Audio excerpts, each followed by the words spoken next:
E aí pessoal, tudo bem? Eu sou a Georgia e eu queria começar esse vídeo agradecendo a todos pelo monte de mensagens carinhosas que vocês enviaram no último vídeo em que o Gabi participou. Eu li as mensagens para ele, ele ficou super feliz, eu até ia gravar ele porque foi coisa mais fofa a reação dele, assim. Mas ele ficou muito tímido, ele estava muito envergonhado, mas ele ficou muito feliz e eu fiquei muito feliz também, então muito obrigada por todas as mensagens carinhosas que vocês encaminharam para nós. E como eu falei no último vídeo, eu tô pegando todas as perguntas e questões de vocês e tô agrupando por temas, pra gente fazer vídeos mais direcionados. Então, o vídeo passado, que o Gabi participou, né, eu expliquei como é que a gente estava preparando o Gabriel para ir morar em Portugal. E nesse vídeo, eu até não tinha previsão de fazer algo sobre esse assunto, que é sobre a nacionalidade portuguesa, mas eu tenho recebido muitos e-mails com questões e com curiosidades, assim. O que eu respondi para todos, eu vou falar aqui no vídeo, que é, sempre que tem documentação, que tem alguma coisa sobre regras, não é o meu canal ou qualquer outro canal que tem que ser procurado, e sim o consulado português. Mas eu vejo que a maioria das pessoas também está nesse processo de tirar a nacionalidade portuguesa e tem curiosidade para ver como é que está acontecendo os outros processos. Eu também tenho curiosidade, a gente conversa muito sobre isso e a gente também tem curiosidade. Então, se vocês quiserem compartilhar como é que está sendo ou como é que foi o processo de vocês, nos comentários, fiquem à vontade. Bom, eu vou começar dizendo que quem solicitou a nacionalidade portuguesa não fui eu. Apesar da minha família toda ser portuguesa, o lado do meu pai todo é português, meu pai era Lírio Figueiró, eu sou Figueiró também. A família veio há muitos anos para o Brasil, então a gente não faz parte daquele rol de pessoas que podem solicitar a nacionalidade portuguesa. Pelo lado da minha mãe, que são os Lopes Quadros, também não. Eles vieram há muitos anos, também a gente não pode solicitar a nacionalidade portuguesa. Porém, o meu marido, sim. Ele é neto de português. O avô dele veio durante a Segunda Guerra Mundial. Eu acho que como 95% dos europeus que vieram para o Brasil, né? Ele veio na época da guerra, fugido. Ele até contava essa história que ele veio fugido, sozinho. Ele tinha 17 ou 18 anos, ele veio sozinho de Portugal aqui para o Brasil e, né, montou família e fez a vida dele aqui no Brasil até falecer há muitos anos atrás. Ele veio sozinho, a família dele era do Porto, atualmente eles moram em Matosinhos, até o meu sogro se corresponde com alguns ainda. Então, o ano passado, o meu sogro deu entrada no processo de nacionalidade portuguesa e para ele até foi simples, ele solicitou para um parente pegar os documentos do pai dele, dos avós dele lá em Portugal. Daí uma dica para vocês, quem tem parente que nasceu antes de 1910, a documentação de registro não era feita no cartório, porque não tinha cartório naquela época, e sim era feito nas igrejas da região, né? Então era o registro de batismo, na verdade. Então tem que buscar os nascidos antes de 1910 são nas igrejas que tem os registros. E depois não, é no cartório mesmo. Enfim, o meu sogro recebeu então a documentação do pai dele e dos avós dele e deu entrada no consulado de Portugal aqui em Porto Alegre em junho de 2016. E 45 dias depois, foi muito rápido, 45 dias depois ele recebeu a cartinha dizendo que ele podia fazer a documentação portuguesa dele. E o BI dele, se não me engano, demorou uma semana ou 10 dias, foi super rápido ano passado. Confesso para vocês que eu e o Felipe, a gente não se ligou. Na verdade, a gente não tinha uma data ainda certa para ir para Portugal, então a gente não quis fazer a documentação dele naquela época, porque como tinha sido super rápido a do pai dele, a gente imaginava que quando a gente fosse fazer, a do Felipe ia ser super rápida também. Então a gente, sei lá, a gente não pensou direito e a gente não fez a documentação dele na época. O irmão dele, o meu cunhado, deu entrada no mesmo processo em novembro. E daí também imaginando que ia demorar uns 2 meses. Daí passou novembro, dezembro, janeiro, fevereiro. Pós-carnaval ele foi no consulado e o consulado informou que teve uma demanda muito alta de pedidos no último semestre de 2016 e teve muito documento inválido, para falar da melhor forma. Então estava demorando em torno de 9 meses para sair todo o processo. E foi o que aconteceu. ele recebeu a mesma carta falando que ele podia fazer a documentação dele, né, pegar todos os documentos dele em português. 9 meses depois, acho que foi em julho ou agosto desse ano. Então, assim, o meu sogro demorou 45 dias, né, e foi super rápido. O meu cunhado já demorou um monte de tempo. Quando ele foi lá, que informaram que estava demorando 9 meses, eu e o Felipe, a gente resolveu ir no consulado para ver a documentação, para tirar algumas dúvidas que a gente tinha. Eu até estou aqui com... Esse aqui é o formulário, né? O formulário não, esse aqui é a lista de documentos com as anotações do próprio consulado que nos deram na época. E daí... Isso aí a gente perdeu, assim, isso aí foi em março, a gente só deu entrada na documentação dele em maio, a gente perdeu 2 meses, por quê? Daí agora vem uma outra dica. Toda a parte de certidões do Felipe tinha que vir do interior.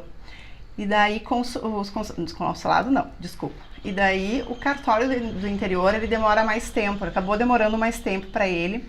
Então teve uma certidão que demorou 2 semanas para vir para Porto Alegre. Então, assim... Uma dica, se vocês têm que pegar alguma certidão do interior, se agilizem, porque às vezes pode demorar. E a outra coisa que fez a gente demorar mais foi a questão da apostila de AIA. Daí é uma terceira dica para vocês. Os cartórios que fazem a apostila de AIA são só alguns cartórios em cada cidade. Então eu aconselho vocês a ligarem e ver quanto tempo demora para eles retornarem com a documentação, porque tem alguns cartórios que demoram 2 dias e tem outros que demoram 2 semanas. Então verifiquem isso para não perder um tempo que não precisaria, né? Então, assim, entre pegar toda a documentação, fazer a apostila de AIA, enfim, e conseguir marcação lá no consulado português, a gente só conseguiu para maio, que foi quando o Felipe deu entrada na documentação dele. E quando a gente deu entrada na documentação, eles já avisaram que estava demorando de 9 a 12 meses, porque tem muitos e muitos pedidos de nacionalidade portuguesa. Isso aconteceu antes daquela nova lei de julho, que agora concede para bisnetos, né? Então, assim, eu não sei os detalhes das leis, eu só sei que tem uma nova lei, então que a procura aumentou mais ainda. Então, eu não sei em quanto tempo está a espera, a gente está nesse momento de espera, já fazem 6 meses que a gente deu entrada na documentação dele. A nossa expectativa é que até maio do ano que vem, então, que é quando a nossa data prevista de viagem, né, ele receba, então, a documentação dele portuguesa. Daí tem uma última informação que a gente teve, que foi essa semana o meu cunhado foi lá no consulado para fazer o BI dele, e o consulado informou que o bilhete de identidade está demorando em torno de 3 meses. Então, assim, a gente está meio preocupado porque a ideia nossa de viajar em maio do ano que vem continua, só que a gente não sabe quanto tempo vai demorar para vir a resposta, para a gente conseguir tirar o BI, e também a gente não sabe se o passaporte pode ser tirado sem o bilhete de identificação. Então, são algumas questões que a gente vai conversar com o consulado. Eu até tinha uma data marcada no consulado agora em novembro, eu tive que desmarcar por uma questão de trabalho. Então, a gente vai sair de férias agora em dezembro, e na volta das férias a gente vai lá ver direitinho toda a documentação que precisa para tirar o passaporte, porque talvez então a gente não vai esperar aqui. A gente vá para Portugal sem esperar a conclusão do pedido dele de nacionalidade portuguesa, e depois ou a gente pede lá de novo ou a gente espera vir algum retorno aqui para casa. Então a gente não sabe ainda como é que vai ser. E isso impacta um pouco, né? Porque assim, como eu falei naquele vídeo do checklist, tem muita coisa que tem que ser resolvida antes de viajar. Tem que entregar apartamento, tem que vender carro, tem que vender coisa, tem que fazer a escola do Gabriel, né? Porque o Gabi vai ficar na escola até, acho que a última semana antes da gente viajar. Então, tem várias variáveis que são impactadas por essa data.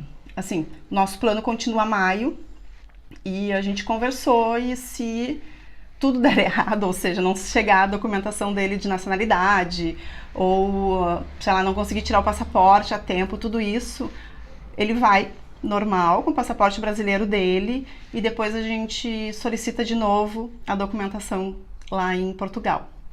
Então essas são as últimas novidades. Então, assim, e daí uma pergunta que as pessoas me fazem é como é que fica o meu caso, né? Porque se eu não posso tirar a nacionalidade E como é que eu vou fazer? Depois de casado, tu pode pedir a nacionalidade, né? Se tu é casado com um cidadão português, acho que são 3 anos depois do casamento, e tem que justificar vínculos com Portugal. A gente não tem 3 anos de casamento, porque a gente casou agora em maio, mas mesmo que a gente tivesse, eu não sei se eu iria pedir agora a nacionalidade portuguesa. Eu vou com visto, talvez agrupamento familiar ou visto D7, a gente ainda não está decidido isso ainda, mas eu vou ir com visto normal. Então, isso é uma outra pergunta que tinha bastante. E o Gabi também, vai com agrupamento familiar, enfim. Então, eu acho que é isso. Era um vídeo curto só, porque tem muitas e muitas e muitas pessoas que estão me perguntando sobre o processo. Eu acho que é uma curiosidade normal, assim, até eu tenho muita curiosidade de saber como é que está sendo os outros processos, talvez em outras cidades aqui do Brasil. Então, se tu te sentir à vontade, tu estiver nessa mesma fase de processo de pedir a nacionalidade portuguesa e tu te sentir à vontade, quiser compartilhar a tua história, agradeço, porque a gente fica meio assim, sem ter base de comparação, né? Porque talvez isso aí dê um alento para quem está esperando um retorno de documentação. Mas assim, a gente tem 2 experiências completamente diferentes, que é a do pai dele, que foi super rápido, e a do irmão dele, que demorou bastante. Então, a gente está vivendo um pouco nessa tensão da espera. Tá certo, pessoal? Então, como eu falei, é um vídeo para matar a curiosidade de muitos. Não sei se vai ter alguma utilidade para vocês, mas enfim, acho que isso pode ajudar um pouco em quem está no mesmo processo. E compartilha a tua história, se tu te sentir à vontade. E eu quero desejar para vocês um ótimo final de semana. Agradecer por um monte de mensagens que eu tô recebendo. Como eu falei antes, eu curto cada uma das mensagens, assim, isso realmente muda o meu dia, receber mensagens de vocês. E eu espero que os vídeos tenham ajudado vocês, estejam ajudando vocês, tá certo? Então tá, ó, um grande beijo e um bom final de semana. Tchau, tchau!